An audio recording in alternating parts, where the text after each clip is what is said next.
Assalamualaikum warahmatullahi wabarakatuh.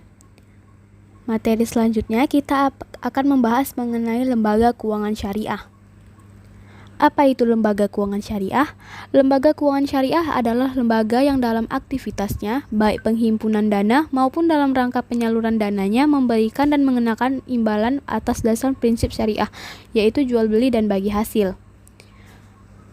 Sejarah lembaga keuangan syariah yaitu perbankan syariah yang mulai beroperasi di Indonesia pada tahun 1992 dengan berdirinya Bank Muamalat dan disusul dengan asuransi syariah takaful yang didirikan pada 1994. Kedua, lembaga keuangan syariah tersebut bisa dikatakan menjadi pionir tumbuhnya bisnis syariah di Indonesia. Pada awal berdirinya bukan hal yang mudah untuk memperkenalkan bisnis syariah di Indonesia walaupun mayoritas penduduk Indonesia adalah muslim. Mulai dari istilah yang cukup sulit dihafalkan sampai dengan konsep operasional yang dirasakan berbelit-belit. Ada beberapa prinsip operasi lembaga keuangan syariah, yaitu ada prinsip keadilan, prinsip kemitraan, prinsip transparansi, serta prinsip universal. Apa itu prinsip keadilan? Yaitu berbagai untung atas dasar penjualan real yang disesuaikan dengan kontribusi dan risiko masing-masing pihak.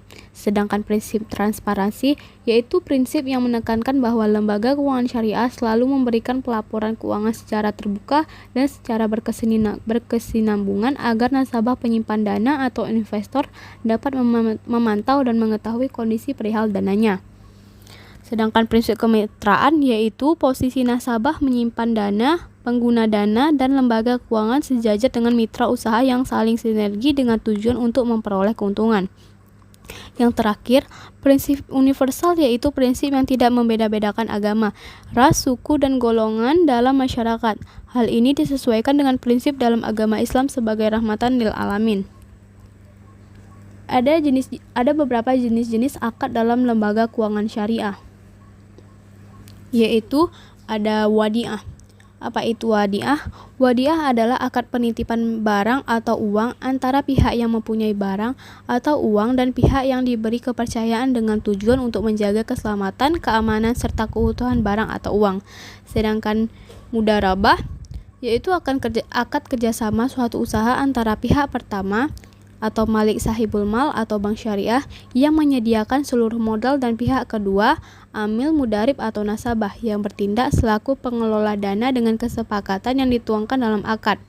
Sedangkan kerugian ditanggungnya sepenuhnya oleh bank syariah, kecuali jika pihak kedua melakukan kesalahan yang disengaja, lalai atau menyalahi perjanjian. Berikutnya ada akad musyarakah, yaitu akad kerjasama antara dua pihak atau lebih untuk usaha tertentu yang masing-masing pihak memberikan porsi dana masing-masing. Selanjutnya ada akad murabahah, akad pembiayaan suatu barang dengan menegaskan harga belinya kepada pembeli dan pembeli membayarnya dengan harga yang lebih sebagai keuntungan yang disepakati. Akad berikutnya yaitu salam, akad pembiayaan suatu barang dengan cara pemesanan dan pembayaran harga yang dilakukan terlebih dahulu dengan syarat tertentu yang disepakati. Selanjutnya yaitu ada akad istisna, yaitu akad pembiayaan barang dalam bentuk pemesanan pembuatan barang tertentu yang disepakati antara pemesan atau pembeli dan penjual atau pembuat. Dan selanjutnya ada akad ijarah, yaitu akad penyediaan dana dalam rangka memindahkan hak guna atau manfaat dari suatu barang atau jasa berdasarkan transaksi sewa tanpa diikuti dengan pemindahan kepemilikan barang itu sendiri. Selanjutnya ada akad ijarah mutahiyah bitamlik, yaitu akad penyediaan dana dalam rangka memindahkan hak guna atau manfaat dari suatu barang atau jasa berdasarkan transaksi sewa dengan opsi pemindahan kepemilikan barang.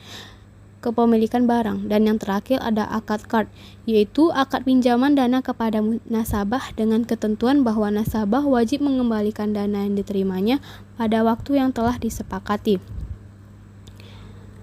Materi selanjutnya yaitu ada tujuan berdirinya lembaga keuangan syariah. Yang pertama, itu ada untuk mengupayakan konsep keadilan dalam sektor ekonomi. Yang kedua, ada untuk menghindari kepersaingan tidak sehat antara lembaga keuangan. Yang ketiga, untuk meningkatkan transaksi yang sesuai syariat Islam. Yang keempat, untuk meningkatkan kualitas hidup umat. Dan yang terakhir, untuk menjaga kestabilan ekonomi moneter. Sekian pembahasan materi kita mengenai lembaga keuangan syariah. Semoga bermanfaat. Kita bertemu di lain waktu. Sekian, wassalamualaikum warahmatullahi wabarakatuh.